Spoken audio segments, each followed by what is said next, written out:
পরিব্রাজক জীবনের ঘটনা। বারাণসী ধামে এসেছেন স্বামীজি। একদিন দুর্গা মন্দির থেকে ফিরছেন। এমন সময় এক পাল বানর স্বামীজির পিছু নিল। স্বামীজি দৌড়তে লাগলেন।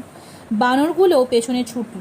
এমন সময় একজন বৃদ্ধ সন্ন্যাসী স্বামীজিকে বললেন, থামো, জানোয়ারগুলোর মুখোমুখি রুখে দাঁড়াও। স্বামীজি সাহস করে ফিরে দাঁড়ালেন। বানররা প্রথমে থমকে দাঁড়ালো, তারপর ছুটে পালালো। এই ঘটনা থেকে স্বামীজি জীবনের একটা মহৎ শিক্ষা পেলেন। বিঘ্ন কিংবা বিপদ দেখে কখনো পালিয়ে যেতে নেই, নির্ভয়ে তার মুখোমুখি দাঁড়াতে হয়। পরবর্তী জীবনে নিউ ইয়র্কে একটি বক্তৃতার সময় স্বামীজির এই ঘটনার উল্লেখ করে বলেছিলেন, এই হলো সারা জীবনের জন্য একটি শিক্ষা। ভয়ঙ্করের মুখোমুখি দাঁড়াও, সাহসের সঙ্গে তার